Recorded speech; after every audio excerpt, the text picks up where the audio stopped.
This is Hortoccult. We're here to talk about plants. Let's get it on. And this is Beef-laine. And this is B-rad. And we are the Hortoccult. Thanks for coming along for the ride.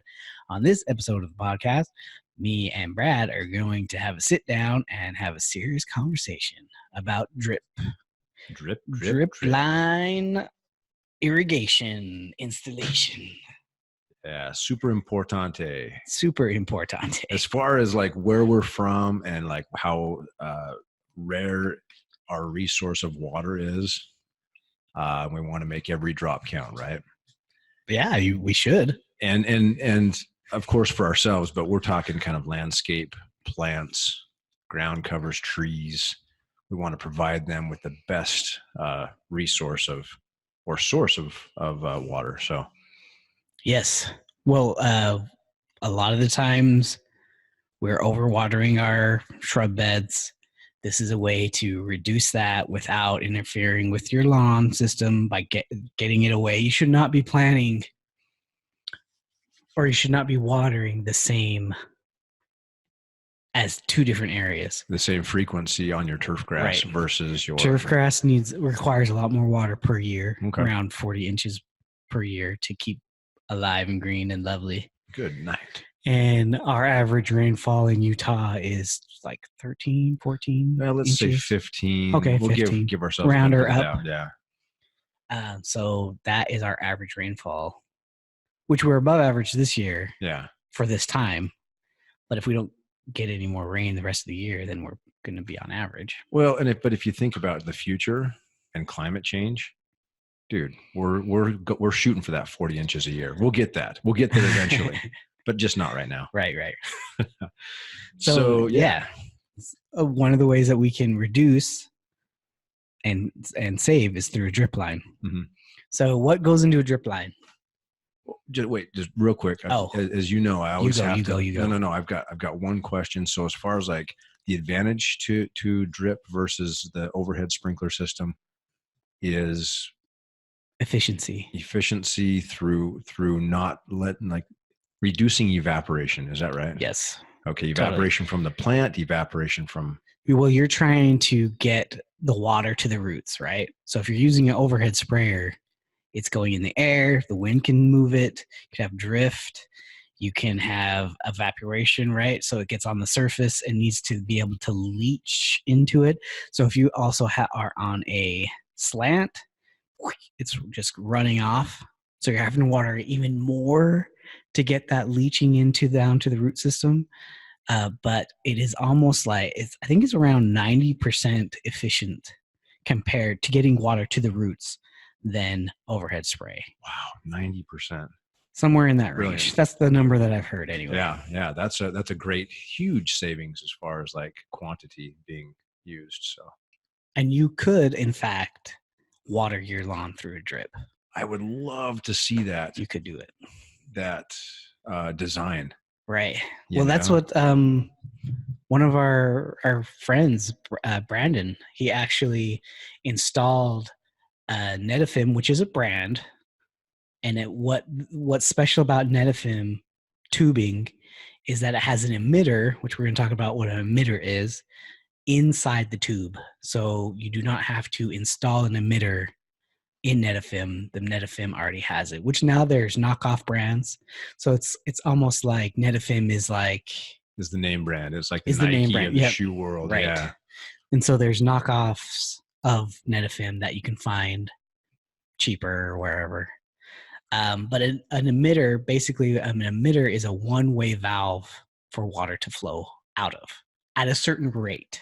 So you have so much pressure in the tube, which you have to reduce the pressure. So that's part of the system. You have to have a pressure reducer somehow. And that's a simple little adapter piece you can put Right. on right before. Okay, good. Yep.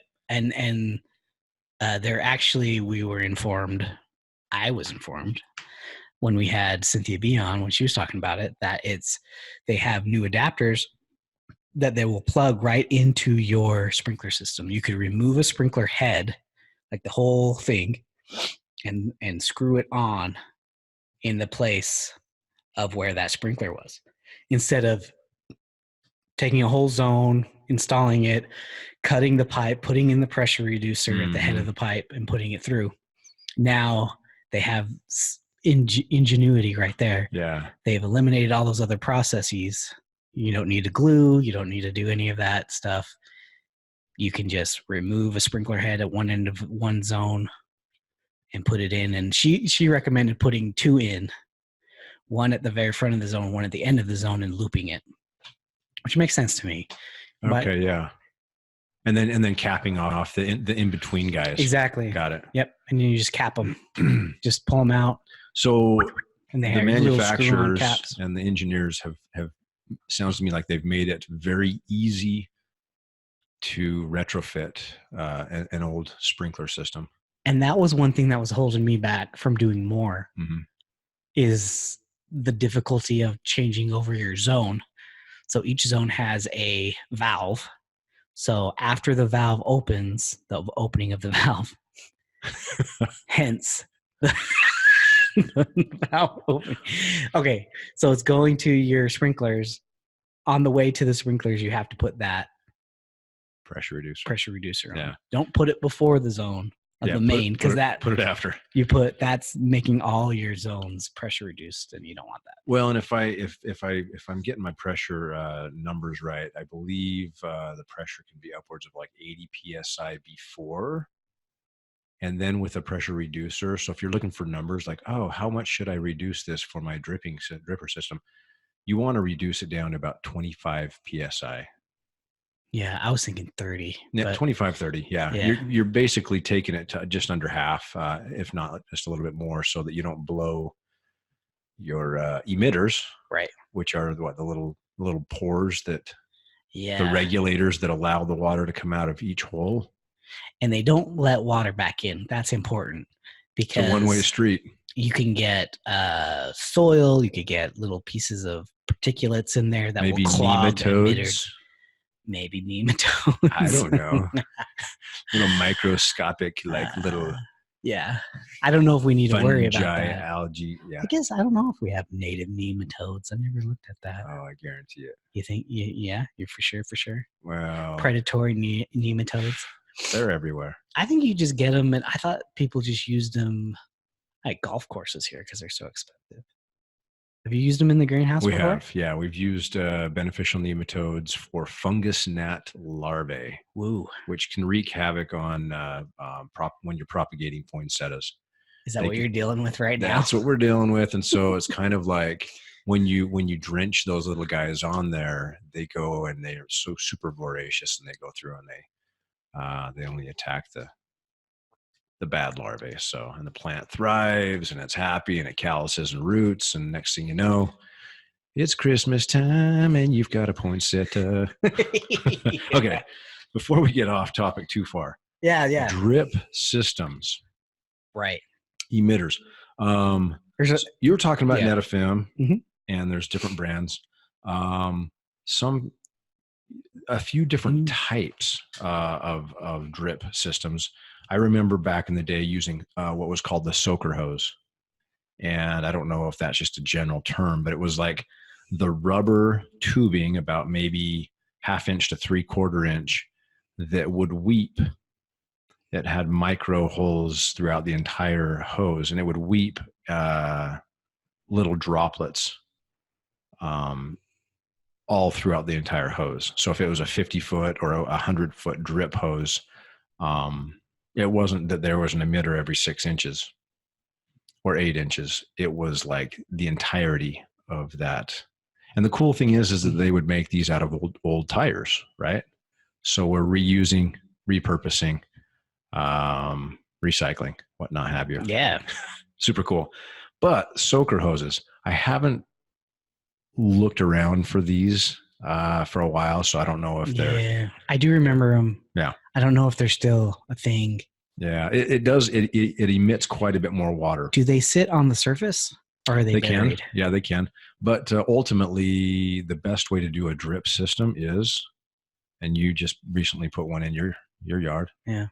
Do you put it I on top of redid the? Yeah, put it on top. I buried it in. It's actually underneath the mulch layer, so I didn't bury it in the soil. Okay. Parts of it I did because my mulch was thin at areas, but yeah, no, I just did it beneath the mulch layer And just above the soil layer, right? just above the soil. I don't So know it's if that's sandwiched. totally. Well, I think you can do it any way you want. You could do it in the soil. There would be. It seems to me as there would be a bit more evaporation if you just simply left it on top. Yeah, I mean that's kind of negating part of it, but I have seen it on top. Okay. I don't know if it's because the mulch is like washed away or It could be blown that. away, but I've seen it. It's way easier to install this sucker before you mulch. Yeah. So if you're doing a fresh area, do the irrigation before you mulch. What about before you plant? Is that smart? Yes. No? I planted, so if you have a plan, it depends on the kind of system you're doing. Like if you have trees, you kind of have to go around, use different kind of emitters that put out more. I don't even know. That could take away from the overall. If you're using Netafim, that might not be what you want to do because Netafim has those emitters. You don't want to plug more emitters into it that are at a higher per gallon per hour, gallon per hour, Or because per minute, it lowers the whole system down where it's already low. So you might need to do trees on a different kind of system. But I have seen you can calculate how much a tree needs per watering, and you can figure that out according to how high it is. You do the canopy, that's how much evaporates out of it or how quickly the water evaporates out of it, and so that's what needs to be replaced. So you're just replacing the water that has been taken from it. Transpired. Yeah, transpired, evapotranspiration. Yeah. So that's something you have to figure out, and you use bigger emitters for more gallons per hour. So those emitters along the Netafim are rated all the same. So it's about 4. I think it was mine that I put in was about 4 gallons an hour. I don't know. Okay. That's okay. And I don't even run it for. That's probably 20 minutes correct. or whatever. Yeah, 4 gallons per hour. So with Netafim, then you're adjusting the amount of time you run the system to get the water to then spread out and hit your perennials and or trees. You need to run it a little longer than you would other overheads systems and rotors. Okay. You probably run it about the same as a rotor. Mm-hmm. So, for example, and I had written down real quick, what's the difference between the duration you're running your clock, your irrigation system on a perennial bed versus around a tree? Like, and I have a thought in my head, but go ahead. Well, I was just thinking with perennial beds, just in general, as a general rule of thumb, 3 times a week. This is the summer, right? Yeah. 3 times a week for 30 minutes. And then for a tree, I would go 2 times a week for an hour. And the reason why is your tree's roots are going to be much more likely to be deeper and wider. And so kind of a deep soak for trees and more of a lighter soak for your perennials. And of course, annuals, if that's how you roll. But yeah. Well, I've seen emitters for trees that are bubbling, that are more like a bubbler. Bubbler, yeah. So they do a couple gallons, quite a bit an hour more. Like, I don't know, like 10 gallons an hour instead of 4. So, but here, what's the advantage of putting out more volume faster versus the slow, if you put out less water, slower. It just needs that amount of water. The tree needs more water per watering than you can do in an emitter, like a Netafim watering. Okay. And the roots are deeper, so you need that weight of the water to leach down. So if you're watering a tree, you should have it kind of bermed, I guess, around the trunk area. So the water kind of will sit and leach and settle down in that ring, I guess. Yeah. Huh? Yeah. And it's still coming out slow. It's not like a hose. Right. It's still just bubbling out, but it fills that little reservoir that you've created around the trunk, and it'll leach down into the soil where the tree has its roots. Cool. How close would you put a dripping system, like the tubes, in order to get water to touch in between? So in Netafim, they're either like 6 or 8 inches apart. I plan on it being about a foot, so 6 inches on either side of the tube. Okay. At the emitter, so you don't want to put each tube further than a foot apart if you want to have consistent water. Yep. From one side to another. Okay. Yep. So if you think about it, it would be a foot from end to end. So a foot, 12 inches. So if you're thinking radius, 6 inches. Does that make sense? Yeah. So the water spreads about 6 inches on either side of the tube. Yep. Efficiently. Okay, cool. Yeah. Very good. So you don't want to put them too far apart. If you look at your emitter, or if you look at your tubing or Netafim or whatever, how far each emitter is from each other on the tube is how far you should put the other tube away from that tube. So if it's 8 inches, then you can go 16 inches. Well, you will go 8 inches from. Yes, exactly. 16. The tubing would be 16. Exactly right. And that's to say, if you're planting really tight, it's maybe not a bad idea to experiment with that and spread it out even just a touch more. There's some Netafim or that don't have an emitter, so it's the same kind of tubing, so you can kind of take the water through an area of not watering it and delivering it to an area that you're watering. And you punch your own hole? Yep. You just, where it's cut off, they have little sectional connectors, and you can just connect it right up. It's super easy. You don't even need a tool. I mean, you need a tool to cut it, obviously. Yeah. But then you you just wiggle it in, and it's super secure. Cool. And it's the same as like with funny pipe. Funny pipe is kind of a heavier duty type of tubing. Plastic, bendable. Bendable. And usually what happens, people use that as an extender to put the sprinkler exactly where they want it. So maybe they cut the PVC pipe and they'll put this little, adapter that plugs into the funny pipe, and then they can put the funny pipe right where they want it, and then they connect the funny pipe right to the sprinkler. Mm-hmm. So you don't need to cut the PVC perfect. You just gotta have it in the general area about 2-3 feet, and then they'll cut the funny pipe into that area, and they call it funny pipe, but it's bendable. Yeah. But what the drip line comes in usually is not that thick. It's hole punchable. It's a lot thinner membrane, I guess, of a plastic. Yeah. Doesn't tear though. It's still pretty strong.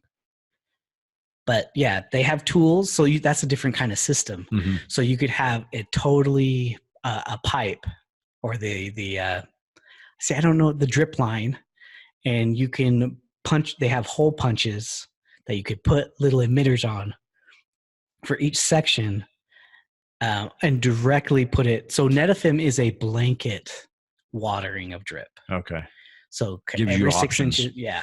So this other way, I don't know what you would call it, what the term would be. Yeah, it's just a different type of tubing with no holes already So you have to put pre-punched. the holes. Yeah, and actually that's what we use in the greenhouse for the large poinsettias that we grow. We run tubing, we punch our own hole, run a little micro tubing from that, like a little tiny 1/8 of an inch line with a little stake and a regulator. They call it the regulator, but it's a little stake and like a little tiny dripping regulator that you then push down into the soil. And for a pot crop in the greenhouse, we run those things about 20 minutes. And until the water comes out the bottom of the pot, and then voila, at every 2 to 3 days. So I was told too, My front pots, I actually connected one of those little black tubes, the 1/8 of an inch tube, from my Netafim to my pot. So I punched a hole in and put an emitter in and put the tube on and connected it to my pot, my outside pots, so I don't have to hand water them. So anymore.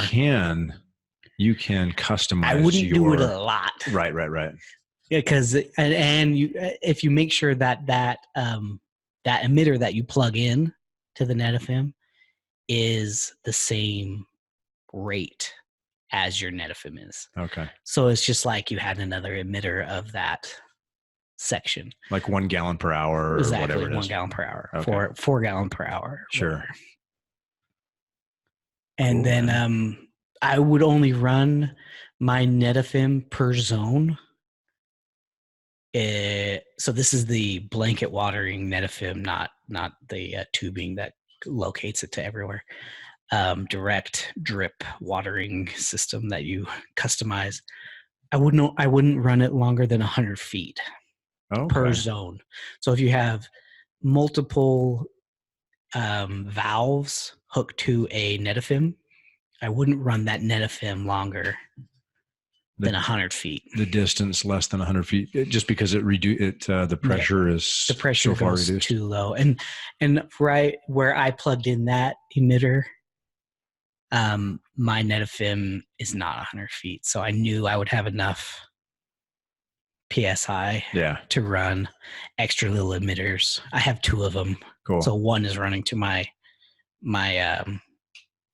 pots on my porch, and another one is running to my bird bath. Oh, cool. So I keep fresh bird water.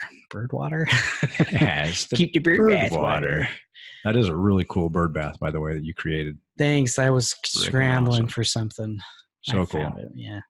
So cool. One last thing before we go, I just maybe you have a good answer for me. Cost. I mean, I know that it varies quite a bit depending on the name brand versus the knot and or style or type. Mm-hmm. But is it? I mean, it's going to save water, but is it going to hurt the pocketbook? I'm a little bit nervous about that. So I bought 100 feet. So they had 2 at where I went and shopped. I will not say where. Right. Yeah. No. I'm just curious because I think people have these grand ideas of saving water, but is it quite painful to retrofit? No, it's not hard at all. And I bought, elbows and tees and all this stuff to make a nice even grid pattern.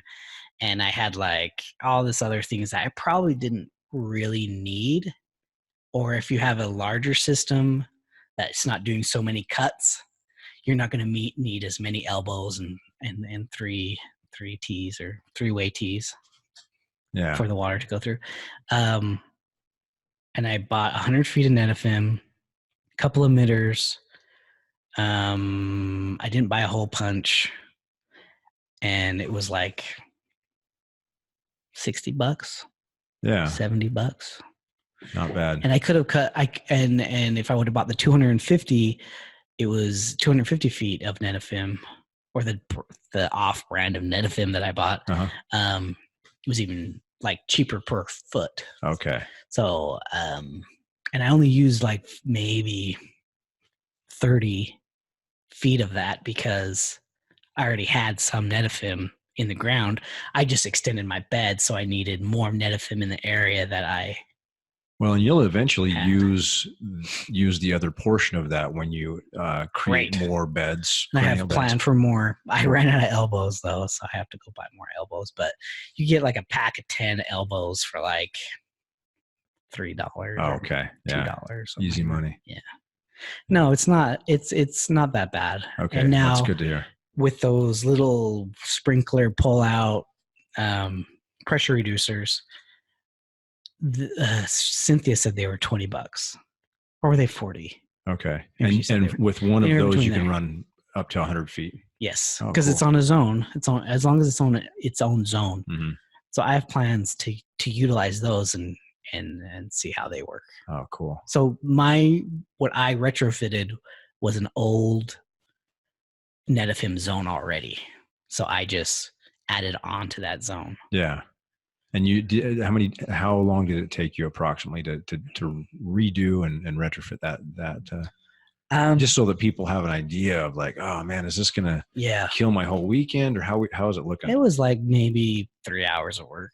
Like I had to take out what was there, see how much I had, and then kind of just formulate a plan. I just said I had an idea what I wanted to do, and then I just kind of went along and did it as I didn't like write out everything and plan out the PSI or anything like that. Yeah.